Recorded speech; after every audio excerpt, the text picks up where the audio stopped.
Do you want to 100x your portfolio in crypto for 2024? Well, it's a very important topic because things have changed since the last bull run. Ideas, premises, basically fundamental research has shifted, and likely what you've been taught and what you have been researching is completely wrong from what you're supposed to be doing to find these projects. So in this video, we're going to go over step by step what you have to look for in 2024, how to actually make this a reality in your portfolio, because believe it or not, this is paramount. We may not have another chance to find these 100x crypto projects again. I know 100x is basically what we want to look for in crypto. I'm looking for a lot less multiples only because I have more capital to be able to invest. For a lot of you, I get it. 100x means being able to achieve your goals. So without further ado, let's begin the video. So what I'm about to tell you is yes, 100% for a 100x portfolio, how to actually do that. But these are still fundamental principles that everyone in crypto must know. I firmly believe if you want applying this to your own situation in some way, maybe you are someone with less risk adversity, you can go ahead and still do this, but just apply it to your own altcoins with less multiples, okay? Let's do it. So step one, work back from our goal to achieve the 100x. Right now, in this case, our goal is pretty simple. We are just simply trying to 100x, but we'll talk about how to be exact in a second. Step two, finding the hot narratives that will grow the most in 2025. That's things like gaming, metaverse, where most of the money from crypto, or at least the mass market, will flow into. Step three is find the standard in each of those narratives, and then find the altcoins that when the money flows into the narratives, will stand out like a sore thumb and get most people to invest. We call this the meme. Step four is locate what can make an altcoin popular in the future. Now there's three main things: roadmap events, marketing plan that they do have, and old announcements. We'll look at some examples in a bit here. Step five is assess the tokenomics and actually make sure that it's completely fair, and the team as well. Now, both of these things aren't really important. We just need to make sure that they aren't bad. If they're mediocre or great, that's awesome. It actually plays back into the meme as more of a reason why people might want to buy. But as long as they're not bad, it's not going to be a reason for people not wanting to buy the project, okay? And step number six, locate entry levels and exit levels to actually achieve the 100x. A big problem I find many people doing is just buying whenever they want or getting FOMO and then buying. And then it turns out that they never will actually achieve their 100x goal because they didn't actually buy at a good time at all. It completely ruins any chance they have. And step seven, last but not least, you should be doing this over the next 2 years, basically passively. Step 2 to 6 should be done on all these altcoins, but step 7 should be done all the time, which is farming airdrops, launch pads, and yield farms, specifically ones that are in these narratives where most of the money will go to. So step one, of course, working back from your goal. What is your goal? This is the first thing that I made a mistake on last cycle, which was not having a clear goal. Therefore, I didn't really know when to exit. And of course, not knowing how much money you need to get out of the market means that you don't know how many multiples you need either, right? And of course, you end up holding and holding and holding, and you never end up selling. So work back from your goal, and you have to be exact.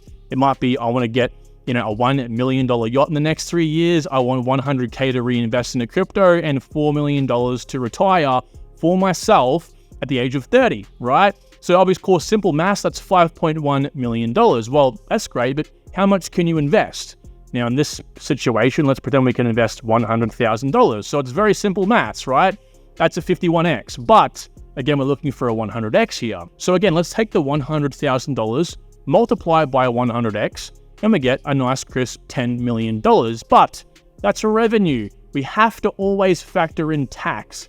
Now, in the best situation, avoiding what's called capital gains tax, we actually have to still pay $2.3 million, which means we only profit $7.7 million. Still a lot of money, but far from our 100x. So again, if you were to actually 100x revenue, you would really only profit a 77x. So you have to ask yourself two things. One, if you actually are looking at 100x to get to $10 million profit, you have to actually shoot for a 130x from your $100,000 investment. Or if you just simply want to obtain your goal of the $5.1 million, which again, why it's so important, you have to only 75x. That also includes tax.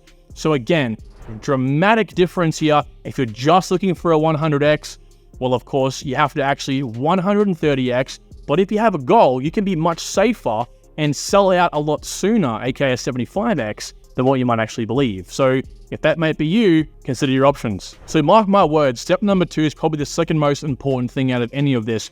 We of course want to buy altcoins that are going to be in areas where most of the money will flow to, because they have more chance at multiples, okay? Large multiples. All projects will go up in price for sure, right? But we want to find the 100x ones. So in this case, look for narratives that are quality, right? Now I've kind of outlined them. You guys are going to have access to the sheet in the Discord. Link is down below. But I've ranked interoperability, privacy, Oracle, right down to probably say the top 8, right? All the way down to payments. These are the projects, the narratives that you want to look for, okay? The projects in these narratives are important, of course. We don't want to look for a single altcoin right now. Just get the rough areas, and this includes projects like Chainlink, Near Protocol, Quant, Moonbeam, XLR, so on and so forth. Now, again, this isn't important. I just wanted to give you an example of the projects in these narratives. The next thing we'll have to, of course, do is find the ones that aren't just wow, sticking out, but find the ones that are low market cap. Now, the way we can do this is going to coin market cap and going to categories and just rolling through. These are all the narratives, right? These are all the categories. So rolling through, seeing which ones that are going to have the most amount of growth. For example, if memes were, click into memes. Find the ones that are, again, in the lower market cap rankings. We don't want any more than a $300 million market cap, and that's at like probably worst case. Anything lower, the better. And find the ones, again, that are in these big narratives. Can do the same, of course, over here on CoinGecko as well under the categories section. Step 3 is find the meme. The meme essentially is something that's going to be easily spread to different people and is going to be something that attracts most of the money into it, okay? So we found the narratives, the areas where a lot of money will flow. Again, what's going to stick out like a sore thumb? What's going to be really applicable to the degen, okay? So in this case, we have to kind of know roughly what we're talking about here in the general narrative sense. What's the standards for these projects? Now, I like my layer 1 projects. I know a lot about them, and I've conducted my own experiment, the WE test, right? WebAssembly compatible, infinite scalability, instant finality, so on and so forth. Now, I run a test on all my layer 1 projects. The ones that score above an 80 on this list are ones that I'm going to look at buying because they stick out. They at least meet the standards. And again, what is it about it that brings in people? What's its main difference? For example, gaming projects, finding the standard in this case, AAA-ed, token must have a gameplay loop and be non-farmable by bots.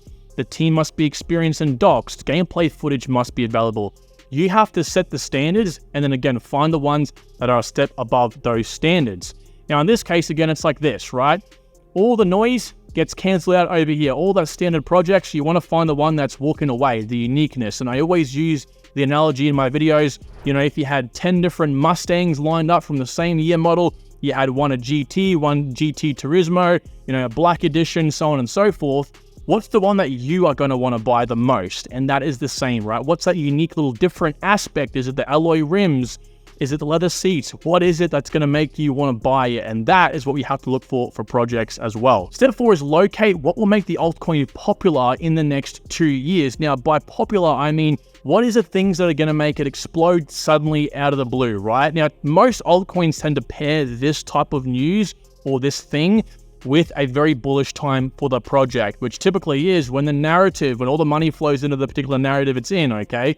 So what defines popularity? Well, in this case, it's 3 things. It's roadmap events, it's also the marketing strategy, and last is old announcements that have been kind of left alone to rot and dust, but actually can be something in the future as people begin to go, oh, wow, there could actually be something here, and then something actually might come to fruition, okay? So in this case, Near Protocol, for example, has some really bullish roadmap events that are planned out along the timeline, but we can't be buying roadmap events that are going to just be cool or good for the project or for those who love it. We want to find ones that the entire crypto community is going to look at and go, I don't want to buy this. I have to buy this now. And so we have to, of course, know a little bit about the project to do so.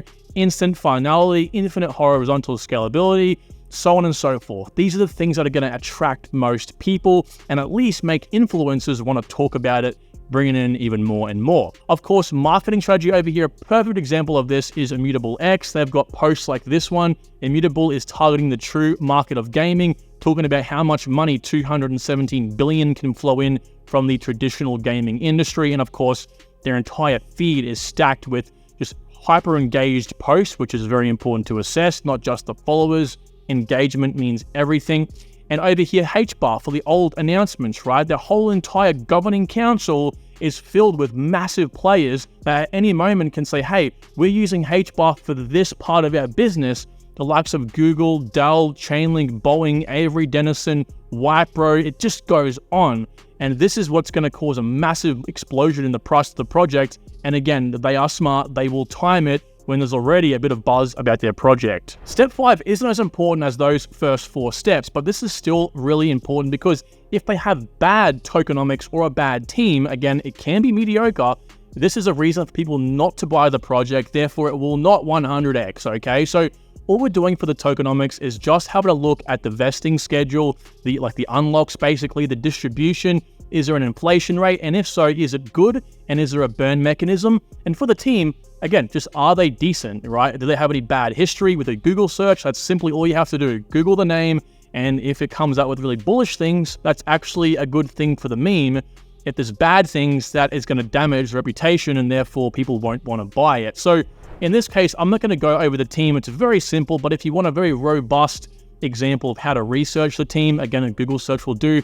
I've got my course down below you guys can get. But in this case, I want to take you through 3 examples: Solana, HBAR, and Near Protocol. Then Solana's case, they have an inflation rate of currently 5.6%, which actually is fine.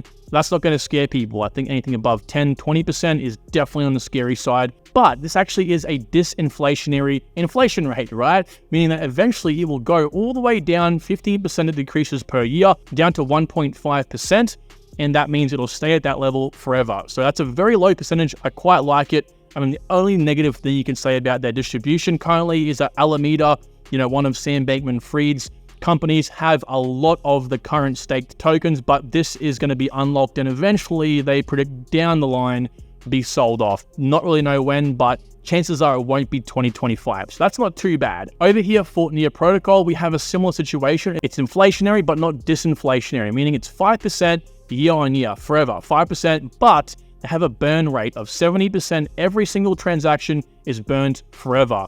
Now, eventually, this will actually mean the network becomes deflationary because eventually, as enough people use the network, that 70% of every transaction is going to destroy the supply forever. So eventually, and again, we're looking in the eyes of the degen. We're not looking in terms of feasibility. Degens love that. So this, and again, is fine. And last, we have HBAR, a different take from the both. These guys don't have any inflation, which of course is a very good thing. They only have 50 billion tokens that will ever exist, and it's non-inflationary. It's fixed. It's always going to be the same. Now, by default, this technically is a deflationary token. People will hold tokens, they might die, lose the wallets. That's technically deflationary, but in a sense, it's not deflationary, which is fine because again, there's only a certain amount of tokens forever. That's really, really good for supply.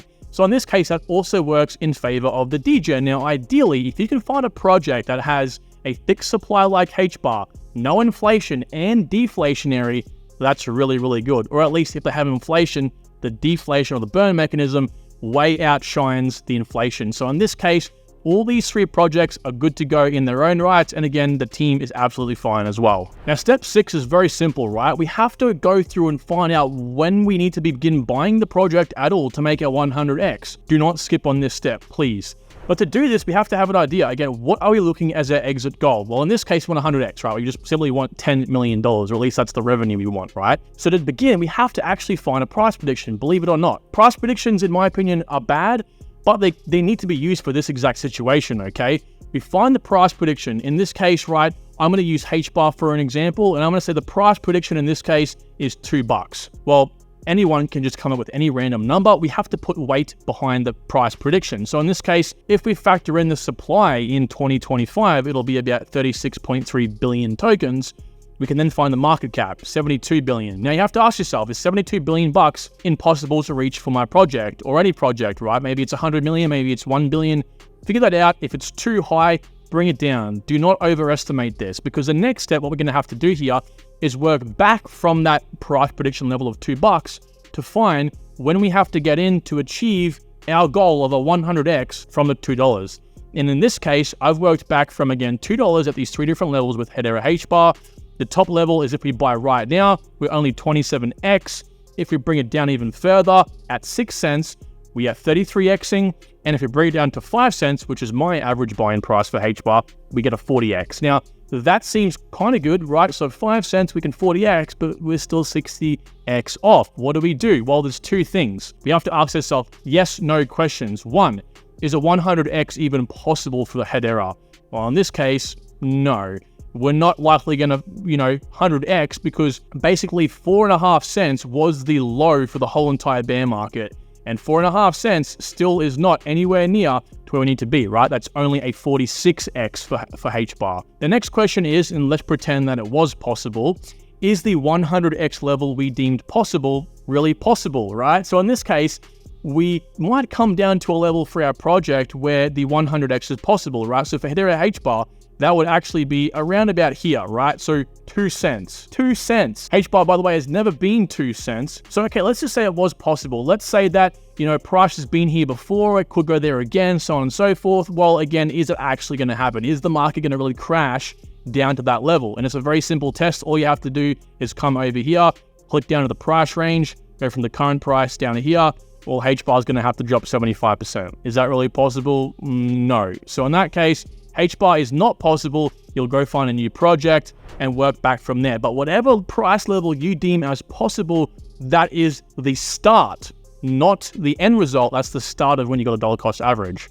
Remember, that $2 price prediction is still a max price prediction, not what's feasible. So you have to work within those bounds. And last but not least, step 7 is again something you should be doing over the course of the next 2 years, irrespective of between step 2 and step 6. There's 3 things you want to be farming: launch pads, airdrops, and yield farming. Now, yield farming might be the most expensive because we have to go through, find the top yields, as you can see over here, using a platform called D.Fi, and of course, buying the pair that's going to offer you the most amount of APY, but you still, of course, need a higher amount of capital to do that. I totally get it. So I think launch pads might be the next second best option. You still have to invest a fair bit of money, like PokerStarter and BSC Pad. Now, again, I would find ones that are in the top narratives. Again, the ones that are focusing on gaming, metaverse, layer 1, layer 2, launching those sort of big projects. And in this case, we're talking about an average for, the likes of PokerStarter and BSC Pad over here, these 2 launch pads, of about 100 to 115x average per project in the last bull run. So there's big money to be made, but the big problem here is that you have to, of course, go through and buy a certain amount of tickets or wait, which might mean you get, $10, $20, $30 allocations in each project. And if you're talking about 100xing $30, that's still $3,000. But for some people, this still is a bit difficult, right? Spending, in this case, a couple $1,000s just to get one potential ticket doesn't seem very logistical, and I get that. So I think the last case over here, airdrops, is hands down the best. You spend a couple cents or a couple dollars on transferring tokens around potential airdrops, and the profit here is insane. Take a recent airdrop from Jito. These guys, on average, started their airdrop at 5,000 tokens per person, and it went up substantially from there. Now, this was a few weeks ago.